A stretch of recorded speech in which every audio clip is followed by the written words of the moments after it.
Hello everyone, Pretty Awesome here, and today I'm going to do a quick update on Project Nex and where we are currently at in the movement system mechanics.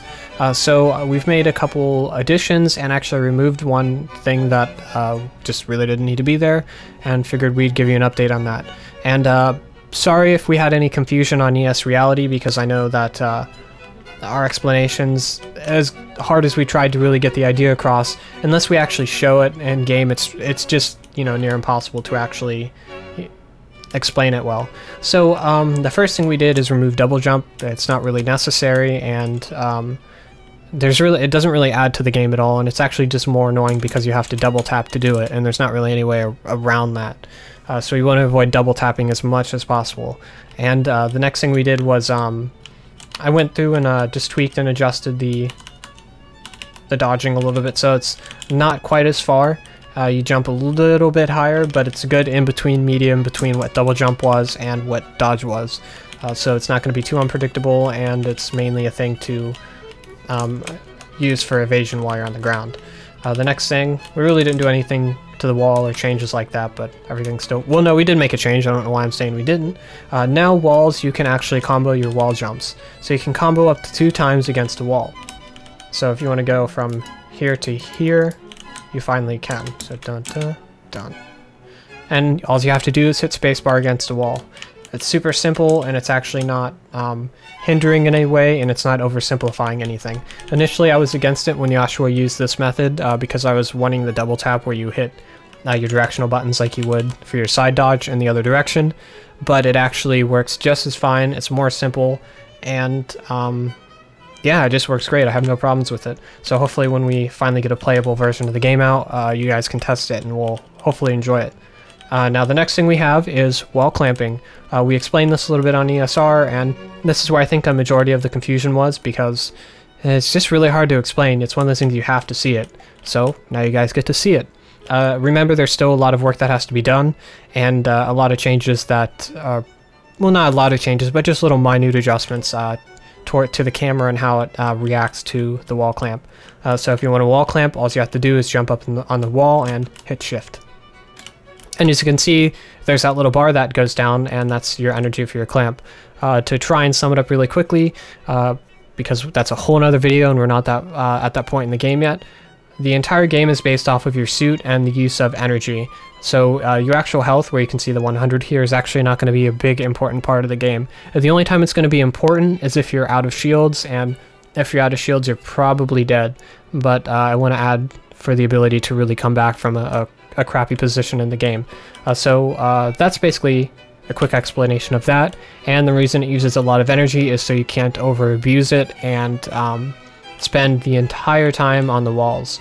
As cool as that would sound to some people, it would just make the balance really bad for actual competitive play.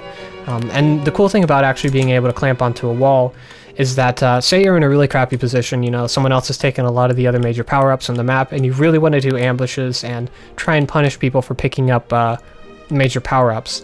Especially in Quake, you could do things like that by, you know, sitting around corners and just trying to be really sneaky.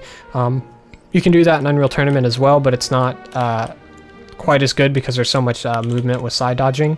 And in this game, the best way to have that happy medium is where you can clamp up on the wall for a short amount of time and maybe catch them off guard as a quick, quick ability to do that. But of course, you have to be smart about it, and we want a short amount of time for you to only be able to clamp up there.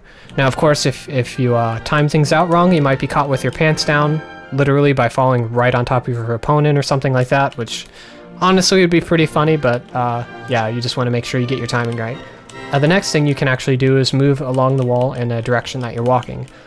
So this is going to add for the maximum amount of mobility around the map. So if you would go up to a wall, you just jump and press shift, and now you're moving along it. This is, again, like I just said, goes according to the speed you were going at when it comes to you going to the wall. So if you side jump at a wall and do it, it's going to actually give you that speed as well. But currently there's a problem in the physics, and whenever I do it, if I side dodge into the wall, it just completely fails. So still got some kinks. One thing I want to have when you actually go along the wall is your camera. I want it to tilt a little bit as a consequence, because that's kind of ridiculous how good you can aim like that. it's got to have some sort of consequence. So maybe a little bit of a camera tilt that is to the wall, to actual wall, moving along the wall. It's needs something to balance it out. I think it'd be too OP to be able to just sit here like perfectly and aim at anything you need. But other than that, that's a little bit of the wall clamping, and the cool thing you can do with it. And before I do this, the physics that we have set up are definitely subject to change, and they are going to change. I have things a little bit over the top just to help convey the movement for you guys, to really show you how it works. Because if it's not, it can just be a little bit more difficult to demonstrate. Anyways, double jump, wall, clamp. And you can see how even when this is way toned down to what the actual values are going to be, you can really get across the map and evade certain situations, or if you're wanting to be an incredibly aggressive player, you can be. And it would be a great way to put pressure on your opponent if you're playing team game modes like Capture the Flag. I just can't wait to see the awesome trick jump videos that people will end up making, because there's so many possibilities with this. And you can see how it also combos with wall jumping, so you can jump into that and jump out. And yeah, and you can see this is really helpful for all types of situations. That's going to be a majority of what I have to say. The other thing is we're still working on the idea of comboing together dodges, but for now there's really nothing to show, and it's not really balanced and working in the way I want it to, but just to let you know that's there. Other things we have planned is we need to add teleporters, jump pads, and elevators. This map is actually based off of Bone Scraper, which is one of my favorite maps of all time, and someone made it for Unreal Tournament. Initially this was started off kind of to be a direct copy, but there's a bunch of things that I wanted to change for our game. But it's still heavily based off of Bone Scraper, which is one of my favorite maps. And when we get the elevators finally completely working, when you jump off an elevator, depending on the speed at how fast the elevator's going, will help dictate how much boost you get. So think of it kind of like you're on a trampoline, and it can boost you up really high to get from place to place. And just all these really cool movement mechanics that will allow you to move around the map. And as long as we get the balance right and tweak everything how we need to get it, which we can totally do in patches and things like that, no problem, it's just going to work great. That's basically about it, what we have for the movement so far.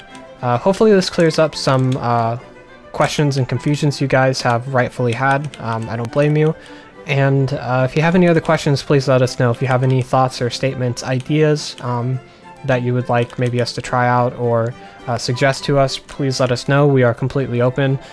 Some of the community feedback especially is one of the things that helped gear us towards the idea of removing the actual double jump, and geared us towards the direction of having an alternate key method for you guys who want to dodge on the ground.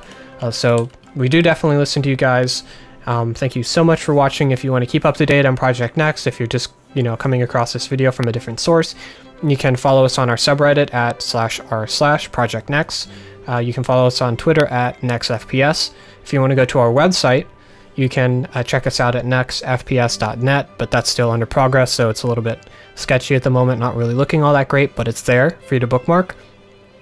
And you can also check us out on ES Reality. We have a pretty big thread there where we are a little bit quicker to answer questions, but if you also tweet at us, Joshua is very adamant about getting you guys all your questions answered, as well as I am, but he's just much quicker at it. So yeah, thank you guys for watching, and stay awesome. We really appreciate your support. Thank you. We can't thank you enough.